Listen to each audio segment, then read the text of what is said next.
कैसे हो तुम सब। आज की जो वीडियो है वो मैं कक्षा 8 का जो विज्ञान का विषय है, विज्ञान का जो पेपर है उसमें जो सैंपल पेपर है उसको लेकर आई हूँ। इसमें आज हम करेंगे एमसीक्यूज़। आपके पूरे सिलेबस में से जो भी एमसीक्यू आएंगे या जो भी मुझे इम्पोर्टेंट लग रहे हैं वो मैं लेकर आई हूँ। तो आप ऐसा करें, वीडियो देखते समय साथ साथ इन क्वेश्चंस को उतार लें। और दूसरा तरीका ये हो सकता है आप स्वयं का टेस्ट भी लें और देखें आपके इस एमसीक्यू में कितने नंबर आए। तो चलिए शुरू करते हैं आज की वीडियो। मेरे चैनल को लाइक और सब्सक्राइब करना ना भूलें। सबसे पहला क्वेश्चन है हमारा कि तारे क्या होते हैं। तारे दीप्त होते हैं, अदीप्त होते हैं या दोनों होते हैं, जिनका अपना प्रकाश होता है, जो रोशनी भी देते हैं और गर्मी भी देते हैं। तो इसमें सही उत्तर जो आएगा ऑप्शन ए आएगा, दीप्त आपने लिखना है। दूसरा प्रश्न नंबर 2, किण्वन की प्रक्रिया में शर्करा को किस में परिवर्तित किया जाता है। शर्करा क्या होती है? शर्करा होती है आपका शुगर। शुगर किस में बदल जाती है? शुगर बदल जाती है अल्कोहल में, ठीक है। और इसके साथ एक गैस भी निकलती है, कार्बन डाइऑक्साइड गैस। और नेक्स्ट आता है इसमें से कौन सा ऊर्जा का गैर नवीकरणीय स्रोत है। देखिए ये वो स्रोत है जिसे हम बार बार यूज नहीं कर सकते, जो एक बार यूज होने के बाद खत्म हो जाएगा। जल को हम यूज कर सकते हैं, मिट्टी को यूज कर सकते हैं, रिसोर्स को, और सूर्य को भी हम बार यूज कर सकते हैं। बट कोयला एक बार जला लिया, पेट्रोल जला लिया, गैस को जला लिया तो वो खत्म हो जाएंगे, उसे हम दोबारा यूज नहीं कर सकते। और इनको बनने में भी बहुत वर्ष लगते हैं, मिलियंस ऑफ ईयर्स लगते हैं। नेक्स्ट आता है प्रकाश का प्राकृतिक स्रोत क्या है।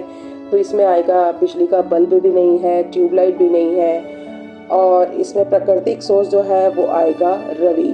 कई बच्चे इसमें लिख देंगे चंद्रमा। बेटा चंद्रमा का अपना प्रकाश नहीं होता, चंद्रमा एक सैटेलाइट है और ये सूरज के प्रकाश को परावर्तित करते हैं, यानी सूरज के प्रकाश से चमकती है। तो इस क्वेश्चन को ध्यान से सुन लेना और अच्छी तरह से सही ऑप्शन को क्लिक करना। नेक्स्ट आता है इनमें से कौन सा नाइट्रोजन स्थिरीकरण जीवाणु नहीं है, ठीक है। तो इसमें क्या आएगा? नॉन स्टॉक, एराबीना, एजोबैक्टर या लैक्टोबैसिलस। आएगा आपका लैक्टोबैसिलस। तो ये बाकी जो जितने भी आपको दिख रहे हैं ये सारे नाइट्रोजन स्थिरीकरण जीवाणु हैं। लैक्टोबैसिलस जो है ये दूध को दही में बदलता है। क्वेश्चन नंबर 6 है वे जीव जो सीधे ही शिशु को जन्म देते हैं वो क्या कहलाते हैं? वो कहलाते हैं आपके जरायुज, ठीक है। और जो अंडों से उत्पन्न होते हैं उन्हें हम क्या कहते हैं? अंडप्रजनक, ठीक है। नेक्स्ट है प्रश्न नंबर 7, टैडपोल इनमें से किसकी विकासशील अवस्था है। टैडपोल किसका बनता है, किसकी लाइफ साइकिल में आता है? ये आता है मेढक की लाइफ साइकिल में। प्रश्न नंबर 8, नर और मादा युग्मकों का संलयन और निषेचन कहाँ पर होता है। तो नर और मादा युग्मकों इनका जो निषेचन की प्रक्रिया होती है वो होती है अंडवाहिनी में, ठीक है। गर्भाशय में मत लिख देना। नेक्स्ट है निषेचन के बाद बनने वाली कोशिका, इसे हम क्या कहते हैं? इसे हम कहते हैं युग्मनज, ठीक है, यानी कि जाइगोट। नेक्स्ट प्रश्न नंबर 10, वह वस्तु जिसका अपना प्रकाश नहीं है, ठीक है। कौन सी वस्तु होती है जिसका अपना प्रकाश नहीं है? प्रकाश का बल्ब का अपना प्रकाश है, तारों का अपना प्रकाश है, जलती हुई माचिस की तीली का अपना प्रकाश है, तीली ऐसे लिखेंगे। आप इसमें आएगा चमकता हुआ दर्पण, क्योंकि ये अपने ऊपर पड़ने वाले प्रकाश के स्रोत में से प्रकाश को परावर्तित कर रहा है। नेक्स्ट है प्रश्न नंबर 11, फ्रांसीसी रसायनज्ञ जो थे वो थे लुईस पास्चर। इन्होंने किस प्रक्रिया की खोज करी थी? देखो इन्होंने प्रक्रिया की खोज करी थी किण्वन, जिसके बारे में मैंने चर्चा किया था, जिसमें शुगर यानी शर्करा को अल्कोहल में बदला जाता है। कौन करते हैं? जीवाणु करते हैं। नेक्स्ट है प्रश्न नंबर 12, उस जीवाणु का नाम बताइए जो दूध को दही में बदलता है। अभी मैंने इसकी चर्चा करी थी और वो कौन सा है? वो है लैक्टोबैसिलस। लैक्टो शुगर दूध की चीनी का नाम है, दूध के अंदर दूध भी मीठा होता है अगर आप चखे तो शुगर का नाम है लैक्टोज, तो उस बैक्टीरिया का नाम पड़ गया लैक्टोबैसिलस, ठीक है। विब्रियो कॉलरी जो है ये कॉलरा करता है, और साल्मोनेला टाइफाइड का जो है वो जीवाणु है। नेक्स्ट है प्रश्न नंबर 13, रोग उत्पन्न करने के उत्तरदायी सूक्ष्म जीवों को क्या कहते हैं? इन्हें हम कहते हैं रोगजनक।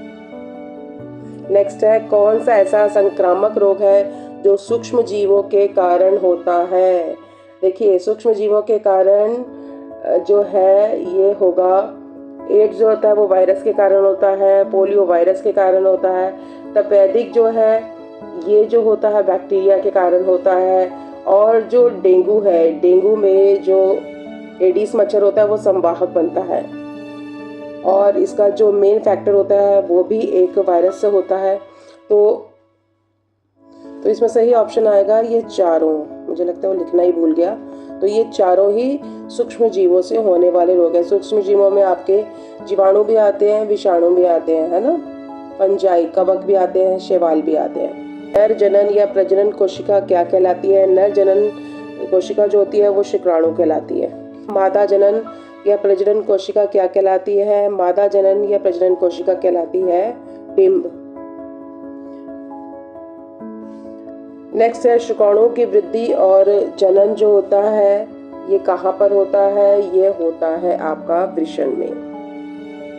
नेक्स्ट है कौन सा रोग विषाणु से होता है? विषाणु यानी वायरस से होने वाला रोग। देखो, टेटनस जीवाणु से होता है, तपेदिक जीवाणु से होता है, एंथ्रेक्स जानवरों में होने वाला रोग है, ठीक है, ये भी जीवाणु से होता है, ये आएगा हेपेटाइटिस, तो याद रख लेना इसको। नेक्स्ट, वे सूक्ष्म जीव जो केवल परपोषी के अंदर ही जीवित रहते हैं उन्हें हम क्या कहते हैं? उन्हें हम कहते हैं वायरस यानी कि विषाणु। नेक्स्ट है अंडाणु और शुक्राणु का निषेचन कहाँ पर होता है? ये हमने अभी पढ़ा था, ये होता है, इसका निषेचन जो होता है वो होता है अंडवाहिनी में। पदार्थ जिनमें से प्रकाश आंशिक रूप से गुजर सकता है और जिनसे वस्तुएं स्पष्ट रूप से नहीं देखी जा सकती उन्हें हम कहते हैं पारभासी, ठीक है, जैसे कि आपका चिकना बटर पेपर। प्रश्न नंबर 15, एक चमकदार वस्तु क्या है? चमकदार इसमें आएगी सूर्य।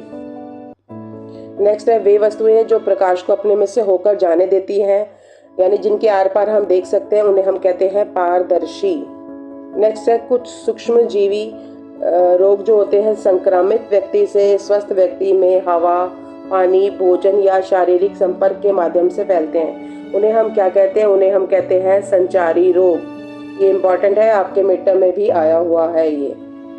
नेक्स्ट, कौन सा कीट डेंगू वायरस के वाहक के रूप में कार्य करता है? ठीक है, डेंगू वायरस जो डेंगू होता है वो किसके कारण फैलता है? वो कहता है मादा एडीज के कारण। एनोफिलिस से मलेरिया फैलता है। नेक्स्ट है रॉबर्ट कॉच ने जीवाणु एंथ्रेसिस की खोज की थी, जिसके कारण कौन सा रोग होता है? एंथ्रेक्स रोग होता है। नेक्स्ट है अंडाणु की वृद्धि और विकास कहाँ पर होता है बेटा? इसका वृद्धि और विकास अंडाणु का कहाँ पर होता है? ये होता है अंडाशय में। नेक्स्ट है क्वेश्चन नंबर 21, एक चमकता हुआ बल्ब किसके कारण गर्म हो जाता है? जब हम बल्ब को जला के रखते हैं थोड़ी देर में वो गर्म हो जाता है, और ये होता है धारा का तापन प्रभाव के कारण। नेक्स्ट है धारा रेखित शरीर किसमें मदद करता है? धारा रेखित क्या होता है? देखो, प्रणोद होता है यानी कि एयर ड्रैग, उसको कम करने के लिए शरीर की आकृति धारा रेखित की जाती है। जैसे नाव है, धारा रेखित हो गई, आपकी मछली है, इसका शरीर भी धारा रेखित होता है, और इवन हवा में चलने वाला हवाई जहाज ये भी धारा रेखित, सबकी चोंच होती है ताकि हवा को चीर सके, और जो पानी में रहने वाले हैं वो पानी को चीर सकें। तो आगे से ये नुकीले होते हैं और पीछे से भी नुकीले होते हैं, इसे हम कहते हैं धारा रेखित आकृति। तो अब इसमें आएगा प्रश्न कि धारा रेखित शरीर किसमें मदद करता है? ये चलता है तैरने में मदद करता है। नेक्स्ट है निम्न में से कौन सा मृत जीवी है? मृत जीवी वो होता है जो अपना भोजन सड़े गले पदार्थों से लेता है, और इसमें आएगा आपका कवक। नेक्स्ट, प्राकृतिक गैस को सीएनजी के रूप में अगर भंडारित किया जाता है तो किस रूप में किया जाता है? इसे ही लो टेम्परेचर या हाई प्रेशर यानी उच्च दाब पर या फिर निम्न तापमान पर ही इसे हम जो है वो लिक्विफाइड कर लेते हैं, संपीड़ित कर लेते हैं। अगला है सीएनजी के बारे में कौन सा कथन असत्य है? कौन सी चीज गलत है? यह कम प्रदूषणकारी है, ये सही है। ये स्वच्छ इंजन है, ये भी सही है। परिवहन वाहनों में इसका उपयोग किया जाता है, ये भी सही है। इससे ऊर्जा का उत्पादन नहीं होता है, गलत है, इससे ऊर्जा का उत्पादन भी होता है। बेटा इस प्रश्न में ना आपका एक प्रश्न और बन सकता है, सीएनजी एक स्वच्छ ईंधन है क्यों? सबसे पहला आप ये लिखोगे ये कम प्रदूषणकारी है, और ये क्या करता है, अगर पेपर में आए तो सीएनजी एक जो है वो स्वच्छ ईंधन क्यों है? क्योंकि इससे प्रदूषण कम फैलता है। ठीक है, ये कम प्रदूषणकारी है। ये 2 मार्कर में क्वेश्चन आ सकता है, और इसकी फुल फॉर्म भी आ सकती है जो कि नेक्स्ट उसमें मैं बताऊंगी, संपीड़ित प्राकृतिक गैस। अगला सवाल है, प्राकृतिक गैस जो होती है वो कैसे बनती है? क्या ये मृत जीवों से प्रयोगशाला में बनती है? नहीं बेटा, प्राकृतिक गैस को बनने में मिलियन ऑफ ईयर्स लगते हैं, बहुत ज़्यादा दाब और ताप के कारण बनती है। तो इसलिए इसका आंसर होगा धीमे प्रक्रम द्वारा बनती है और इसे हम लेबोरेटरी में नहीं बना सकते ही। बाकी ऑप्शंस भी देख लो उसके। और नेक्स्ट आता है, डेंगू एक संचरणीय रोग है। डेंगू कैसा रोग है? ये संचरणीय रोग है, एक से दूसरे व्यक्ति को हो जाता है।